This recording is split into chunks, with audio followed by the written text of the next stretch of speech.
How will the overnight cues impact the Indian markets? We have our research team joining in with us, how the trade setup is looking like and the stocks that we are keeping an eye out on this morning. Very good morning, everyone, and thank you so much for joining in. But first off, Urmas, I'm going to start with you. Given that the cues we have from the global markets, what are we watching out today in the Indian markets? What's the trade setup like?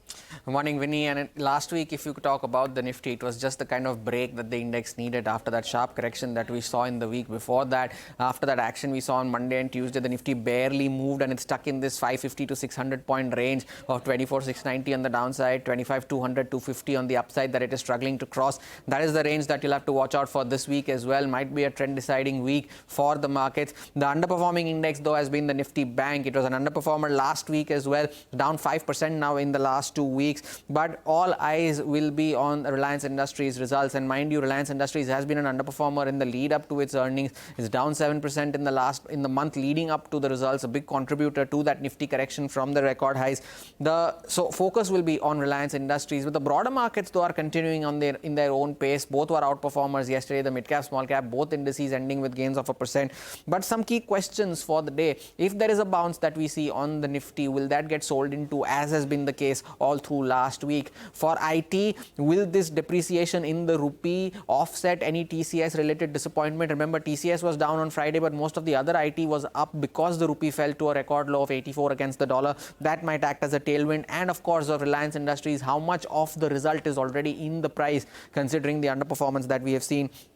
Besides Reliance Industries, also the earnings reactions coming in from Avenue Supermarts. Some downgrades have come in there. Hathway Cable and Network 18 will also be reacting to results. Some other results today: HCL Tech, Angel One, Gopal Snacks, Sterling and Wilson. So it's an earnings heavy day, the start of the earnings season. The range for the Nifty is what you'll have to watch out for. All eyes on Reliance, and the GIFT Nifty is indicating a slightly muted start for our own markets, but on the positive side.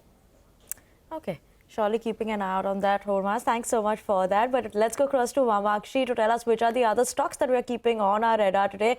Good morning, Vamakshi. Well, good morning, Vinny. Let me first start off with Avenue Supermarts. The company reported its numbers. Revenue is up nearly 14.5%. Margins have declined to 7.6%, and the net profit resultantly has come in only 6% higher.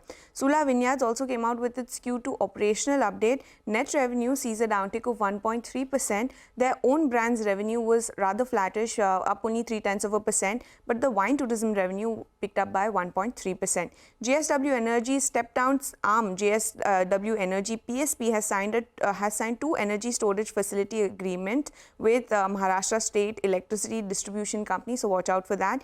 PNC Infratech has bagged 2,040 odd crores worth of project from Sidco. Ashoka Buildcon has received an LOA for projects worth almost 2,310 crores from Maharashtra State Road Development Corporation. Indoco Remedies is the next one we will be watching out for. US FDA has determined inspection classification of the Goa facility as official action indicated. GSFC also on our radar. They've commissioned a manufacturing plant at Fertilizer Nagar in Vadodara for production of hydroxylamine sulfate, and this new facility has an annual installed capacity of 6,600 MT of FIX crystal. Indocount's arm Indocount Global Inc. has acquired a 100% stake in Modern Home Textiles Inc., and this acquisition is coming at almost $11.7 million. Hindustan Aeronautics also on our radar because the finance minister has approved upgradation of the company to the 14th Maharatna CPSE. Wipro will be considering a bonus issue on October 17th, so watch out for that counter. And lastly, let's also focus in on Sudarshan Chemical, and that is because the board will be considering fundraising via QIP on October 16th. Thank you so much for that, Vamakshi. Surely keeping an eye on all the stocks in news today. But finally, we have Sudarshan also joining in with us to tell us what's going to be happening in the world of F&O. What should we be keeping an eye on? Good morning, Sudarshan. Good morning, Vinny. So on Friday, we saw a flat close for market after a range-bound day of trade, and both Nifty and Nifty banks saw a close with minor cuts, while mid-cap indexes outperformed and closed with a gain of almost 300 points. And tracking positive global cues, today, GIFT Nifty is indicating a start with minor gains. Now, talking about the institutional flows, we continue to see selling by FIs. FIs have sold shares of more than rupees 4,100 crore, but it was largely offset by DIs, which bought shares of more than rupees 3,700 crore.